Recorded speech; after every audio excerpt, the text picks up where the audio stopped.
कंठ पर विष भरा है तो भी आनंद में रह रहा है। जिसको टेंशन बहुत होता है उसकी रात की नींद चली जाती है। पर शंकर भगवान के कंठ पर विष भरा है तो भी आंख बंद करके चकाचक बैठे, कोई टेंशन।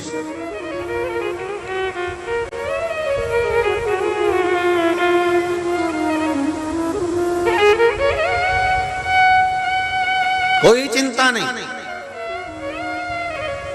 नारद, क्या वो शिव मेरी बेटी को निभा लेंगे? क्यों नहीं?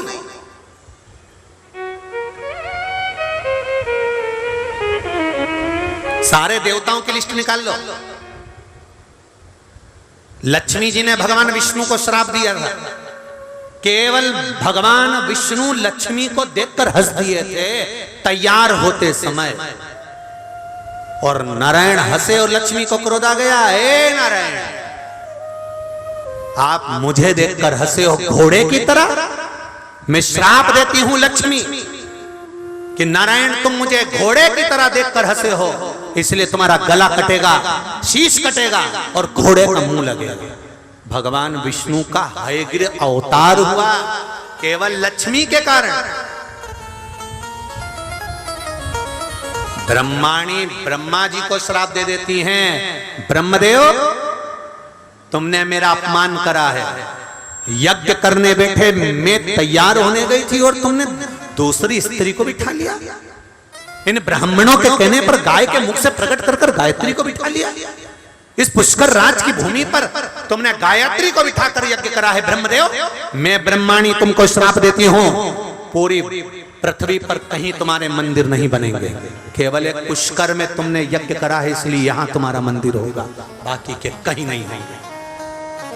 ब्रह्माणी ब्रह्मा को श्राप देती थी हैं, नारायणी नारायण को श्राप दे देती हैं, इंद्राणी इंद्र को श्राप दे देती हैं। केवल अगर सही परिवार देखा जाए तो शंकर और पार्वती का है, जो आज तक भगवान शंकर से कोई शब्द ही नहीं कहे, एक शब्द नहीं। तीज का व्रत किसका होता है? जम के बोलो जरा। पार्वती जी का। छठ का व्रत किसका होता है? बोलते जाओ। पार्वती जी का। चतुर्थी का व्रत किसका होता है? बोलो बोलो जम के। पार्वती जी का। नवरात्रि के व्रत किसके होते हैं? पार्वती जी के। भारत की भूमि पर जितने स्त्रियों के व्रत हैं, माताओं के व्रत हैं, ये सारे पार्वती जी के हैं। ना लक्ष्मी जी का कोई व्रत नहीं है। कोई ने नहीं कहा कि दिवाली पर तुम लक्ष्मी जी का व्रत करो, वो तो तुम्हारी मर्जी हो तो करो, नहीं तो कहीं शास्त्र प्रमाण में नहीं लिखा कि आप लक्ष्मी जी का व्रत करो। लक्ष्मी जी का कोई व्रत नहीं है। यहाँ ब्रह्माणी का कोई व्रत नहीं है, इंद्राणी का कोई व्रत नहीं है। अगर व्रत है तो केवल पार्वती जी का। माता पार्वती का व्रत इसलिए है क्योंकि माता पार्वती ने कभी अपने पति से अपशब्द नहीं कहे थे, कभी ऊंची आवाज में बात नहीं करी थी, इसलिए पार्वती जी के व्रत आज तक चल रहे हैं। व्रत तो तुम्हारे भी चालू हो जाएं अगर तुम ऊंची आवाज में बात नहीं करो तो, उसमें कोई दिक्कत। अगर तुम तेज आवाज में बोलना बंद कर दो ना, तुम जब भी बोलती हो ना धड़धड़ा के बोलती हो। 4 घंटे से बोल रही हूं कि दूध की थैली लिया। फोन भी किया था मैंने कि दूध की थैली लेते आना।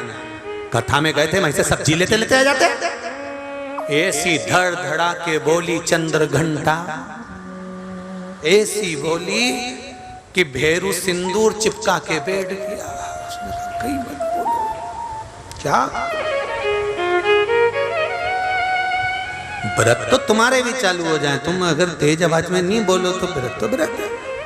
तुम अगर प्रेम से बोलो, इतने प्रेम से, जैसे पहले शादी के पहले फोन पे बात करती थी रात को 9 बजे से 1-1 बजे तक, मालूम ही नहीं पड़ता था। दोनों लगी रहते हैं। 12-1 बजे घर के लोग भी कहते अब तो सो जा छोरा, कि मम्मी बस थोड़ी सी बात और कर लो। छोरी से कहा बेटा सो जा। शादी के पहले 1-1, 2-2 बजे तक बात करें, और शादी के बाद ऐसा वो कहे ना, शादी का 1 साल पति बोले पत्नी सुने, शादी का दूसरा साल पत्नी बोले पति सुने, और शादी के बाकी के साल पति पत्नी दोनों बोले पूरा मोहल्ला सुने। कहा मतलब?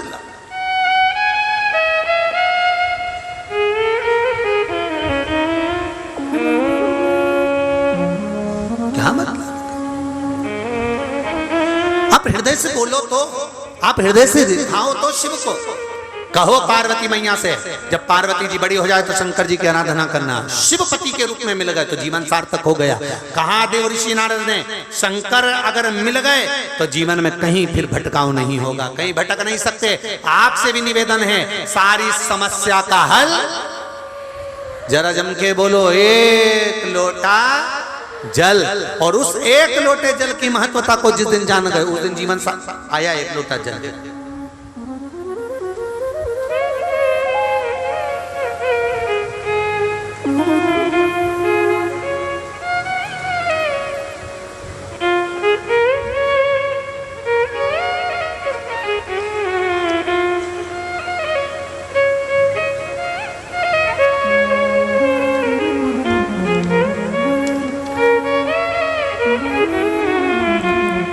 शालिता पवन जायसवाल अमरावती महाराष्ट्र से आई हैं। कहीं बैठी हो तो हाथ हिलाइएगा। आप ही हैं? दोनों हाथ हिला दो एक बार। श्री शिवाय नमस्तुभ्यम। लॉकडाउन से मेरा पूरा परिवार आपकी शिव अमृतमय वाणी कथा सुन रहे हैं गुरुदेव। छोटे से बड़े सब अपने समय के अनुसार शिवालय जल चढ़ाने जाते हैं गुरुदेव। 27 मई 2022 की घटना है। हमारे घर में ही बड़ा मेडिकल है गुरुदेव। मैं पानी भरकर जब ऊपर आई तो लाइन चली गई। मैंने नीचे जाकर देखा तो नीचे से बहुत काला धुआं आने लगा। लोग बाहर जमा हो गए, मैं घबरा गई। घर में सब सोए हो रहे थे। दरवाजे में से बहुत बड़ी आग दिखाई दे रही थी। मैंने देखकर देवर को उठाया। देखकर वहां भी घबरा गए। हमें लगा अब सब कुछ नष्ट हो जाएगा। बाल्टी भर भर कर पानी डाला पर आग काबू नहीं कर पाई गुरुदेव। मैंने उसी समय पर एक लोटा जल श्री शिवाय नमस्तुभ्यम बोलकर देवर को दिया और कहा, शिव जी का नाम लेकर भैया इसको आंख पर डाल दो, अब बचेगा तो बच जाएगा, नहीं तो जलना तो है। गुरुदेव एक लोटा जल शंकर का नाम लेकर श्री शिवाय नमस्तुभ्यम कहकर जब चढ़ाया, उस जल को आगी पर जैसे ही दिया, सारी आग धीरे धीरे बुझना प्रारंभ हो गई और ना फायर ब्रिगेड आई ना कोई पानी डाला गया। एक लोटे जल से आग बुझना प्रारंभ हुई। टेबल पर कंप्यूटर आदि वायरिंग, दुकान की पूरी फाइल, सामान सब देवाधिदेव महादेव ने एक लोटे जल से बचा लिया गुरुदेव। इसलिए कहते हैं सारी समस्या का हल एक लोटा जल। बैठो बहन। श्री शिवाय नमस्ते। ये शिव है। ओ घड़ी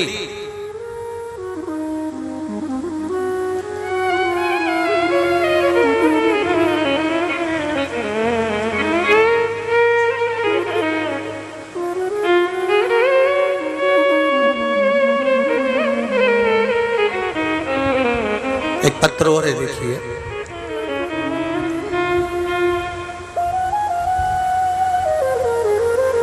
मेरा नाम है कार्तिक महादेव स्वामी,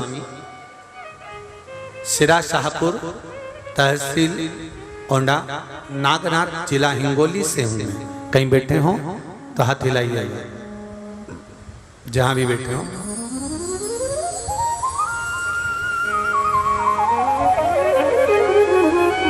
उन्नीस फरवरी 2021 को हार्ट अटैक आया था। एंजियोग्राफी करने पर पता चला मुझे 5 ब्लॉकेज हैं। तो गुरुदेव मेरी 2 बार एंजियोग्राफी हो गई, फिर भी मेरी हालत ठीक नहीं रही। मुझे बाईपास करने का बोला गया। फिर मेरे घर वाले और मैं घबरा गया। फिर मेरी बहन ने शिव महापुराण के बारे में बताया। तब से मैंने टीवी पर कथा देखना चालू किया। मैंने शिवजी को एक लोटा जल और शिवजी पर चढ़ाया हुआ बेलपत्र खाना प्रारंभ किया। श्री शिवाय नमस्तुभ्यम का जाप चालू किया।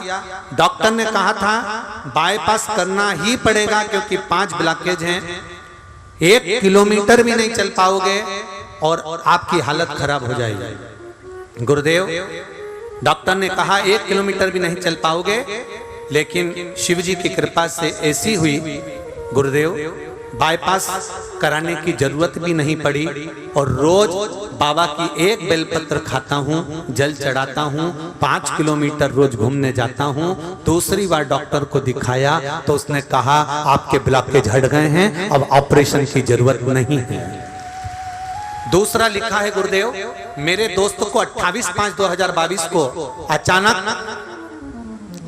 एक बहुत बड़ा अटैक आया। नांदेड़ के डॉक्टर ने उन्हें हैदराबाद भेज दिया। आप अपोलो हॉस्पिटल में उन्हें कहा इसके सर में गठान पड़ गई है और ये इसकी नसें काम करना बंद कर दी हैं।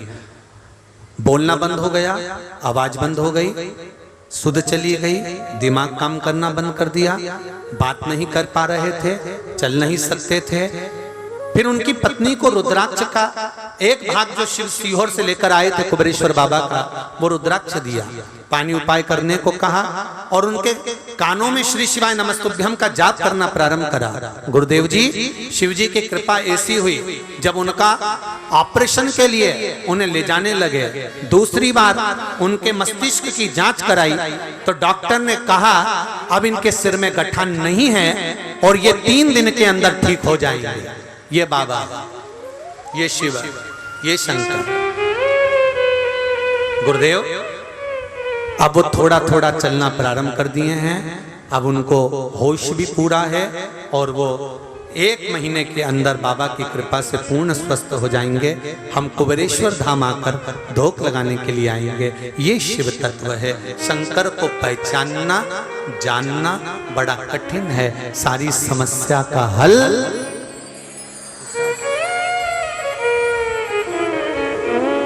लोग भटकाएंगे। आपसे कहेंगे बेलपत्री चढ़ाने से कुछ होता है, शहद लगाने से कुछ होता है, जल चढ़ाकर पीने से कुछ होता है, बेलपत्री खाने से कुछ होता है, शंकर जी इस शंकर जी पे चढ़ाओ, इन पे मत चढ़ाओ, उन पर मत चढ़ाओ, ऐसा करो वैसा करो। मेरा देवाधिदेव महादेव ये कभी नहीं देखता कि तुम क्या दे रहे हो। देवाधिदेव महादेव ये देखता है कि तू दिल कितना दे रहा है, हृदय कितना दे रहा है, मन कितना समर्पित कर रहा है, अपनी चित्तवृत्ति कितनी परमात्मा को दे रहा है। मेरा देवाधिदेव महादेव बस केवल ये दे, मैंने तेरे ही भरोसे ओ बाबा, तेरे ही भरोसे हवा विच उड़ती जावांगे बाबा, डोर हटो छटीला मैं कठी जावांगी। उसे दिल से कहो, वो सुनेगा। भाव उसको समर्पित हो। जैसे अर्जुन कृष्ण के प्रति समर्पित थे और कृष्ण माता कुंती के प्रति भाव प्रणीत, ऐसा हृदय से। केशवा माधवा तुझा नामात रे गोडवा, केशवा माधवा तुझा नामात रे गोडवा, तूच सारखा तूच देवा, तुला कुणाचा नाही। वेलो वेली संकटातुरी तारसी मानवा, केशवा माधवा तुझा नाम। भाव हृदय से, चित्त से, मन से आप भगवान को कैसे रिझा रहे हो, भगवान आपका होते चले जाए। अब दिल से पुकारो उसको। देव ऋषि नारद ने कहा पार्वती अगर शिव जी का स्मरण करे, भगवान शंकर का भजन करे, शंकर जी का गुणगान करेगी तो इसको शिवपति के रूप में मिल जाएगा। पार्वती मैया बड़ी हुई, थोड़ी सी अवस्था धारण करा माता पार्वती जी ने। वो भी देव ऋषि नारद ने जो कहा था बाल्य अवस्था का जो ज्ञान था वो पार्वती जी की चित्तवृत्ति में बैठ गया।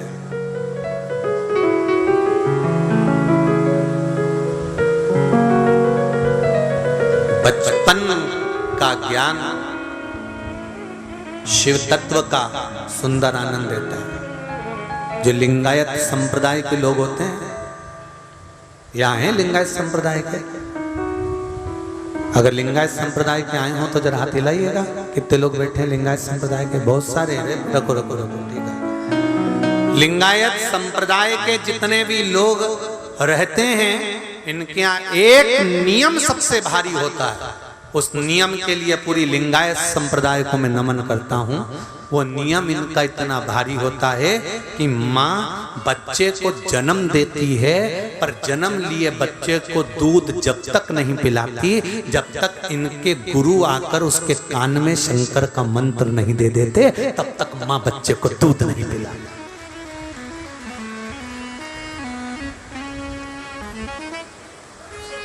मैं नमन करता हूं लिंगायत संप्रदाय के सभी भक्तों को, जिनके गले में शिवलिंग, एक चांदी की डब्बी में बाबा शंकर का शिवलिंग, कंकर शंकर इनके गले में रहता है, हर पल हर घड़ी हर क्षण, हर पल हर घड़ी हर क्षण।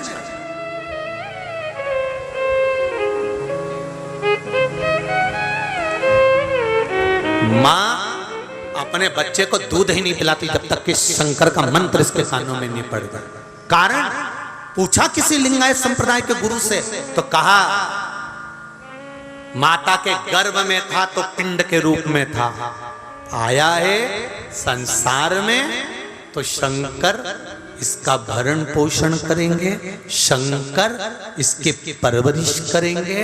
माता पिता ने तो जन्म दे दिया, भाग्य लिखने वाला तो देव अधिदेव महादेव है, इसलिए शिव मंत्र दिया जाता है, तब माँ दूध पिलाती है। जब तक मंत्र नहीं मिलता, गुरु मंत्र नहीं मिलता, तब तक उस बच्चे को दूध भी माँ नहीं पिलाती। शंकर का हो जा पहले, पहले शिव का हो।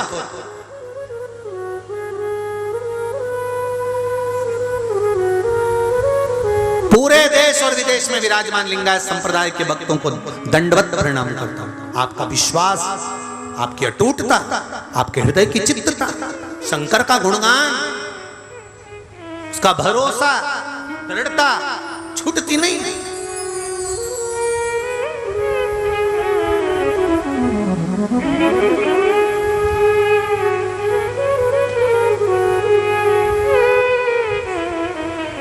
मस्तक पर त्रिपुंड भस्म, गले में शिवलिंग, रुद्राक्ष, इसके सिवा इनका कोई मतलब।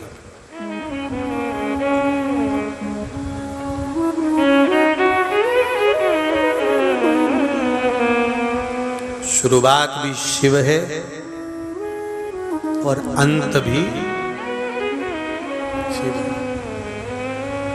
शंकर के सिवा कुछ नहीं। मेरे भोले तेरा सहारा है, मेरे भोले तेरा का तो किनारा है, मेरी नैया का तो किनारा है। शिव के सिवा है कौन? शंकर के सिवा जाने कौन?